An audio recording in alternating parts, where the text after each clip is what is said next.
Have you got a sweet tooth and maybe need something to do this weekend? Well, Brittany Rainey may have the perfect activity for you.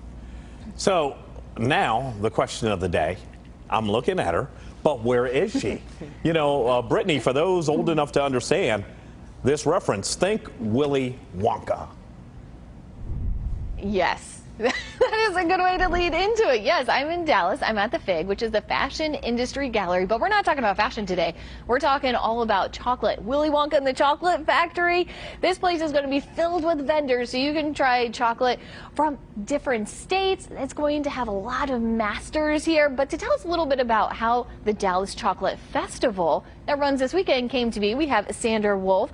And tell us, why did you create the Dallas Chocolate Festival? Well, I just started realizing all the great chocolate that's in Dallas, and I wanted to showcase that and let people see all this cool stuff that's going on.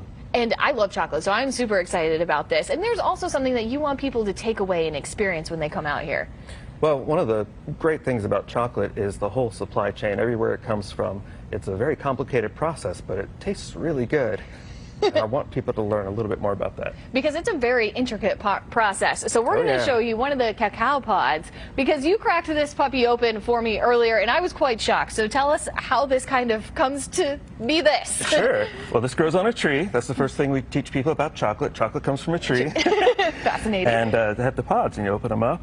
That is not what I was expecting. It kind of looks like raw chicken a little bit, but it's not. It does a little bit. It tastes a lot better than raw chicken.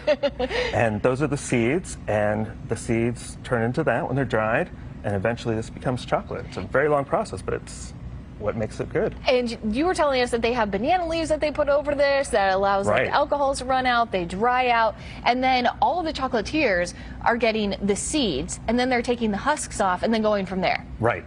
So all the chocolate makers, they'll get just a bag of these in a burlap sack, and then they'll make their bars with them, and then the chocolatiers will take those bars and turn them into nice little treats. Oh, thank you so much, Sandra. Is 624. If you got a sweet tooth and need something to do this weekend, Brittany Rainey may have the perfect activity for you. So now the question, as always, every Friday, where is she? Where's Brittany? Here's a guess. The treat she's talking about today can be described as dark, milk, or sweet. I like all the options. Ooh. Crackle. I feel like that was lost. You got like no response. Crackle. You guys are crackling in my ear. I can't hear you. I don't know if I just lost you like right on the time, but I am in Dallas. I am at the FIG, which is the Fashion Industry Gallery. We're on the second floor, and it's all about chocolate. It's not about fashion. We're talking about coffee and chocolate pairings. How amazing does that sound? You can learn all about it here at the Dallas Chocolate Festival.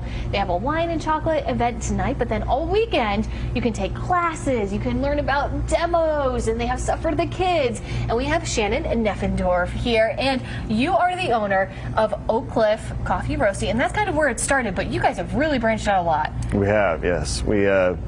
We've started 5 Mile Chocolate about 6 years ago, where we source cacao from the bean and we make it into bars. And you actually go to the source, so you are building relationships with those farmers there. Yes, we are. We all through mostly Central and South America. And it's really cool because you were going there for the coffee, and then you got introduced to the chocolate, and it went from there. And you guys actually make your chocolate. Tell me a little bit about how you guys make it and what makes it unique. So it's a 5-day process, and we start with the bean and we roast it. From there we take it, do a winnow process, crack it, and then we're conching it and grinding it for 3 days after that, and then it's a tempering it into a bar. And you were telling me that it's about the acidity and the sweetness. So real quickly, tell me a little bit about the difference with the orange and lemon. Okay, yeah. So when you think about taste, you're tasting different aspects on your tongue, and what really brings in flavor into any food at all is acidity and sweetness. So if you think about an orange brings in its flavor through its acidity. It has complexity because of all that acidity. But what makes it different than a lemon is the sweetness. The sweetness balances it out, and now you can palate it, and it's much more enjoyable. Oh, thank you so much, Shannon. I'm learning so much out here, guys, and they are going to have all different kinds of chocolate, all different kinds of demos and classes. There's something for everybody at the Dallas Chocolate Festival. Hey, Brittany, you acted like you didn't hear us coming in, but hear this going out. Bring us some samples. How about that? and not crackle. Keith wants us to bring you some samples. Sounds good. Thank you.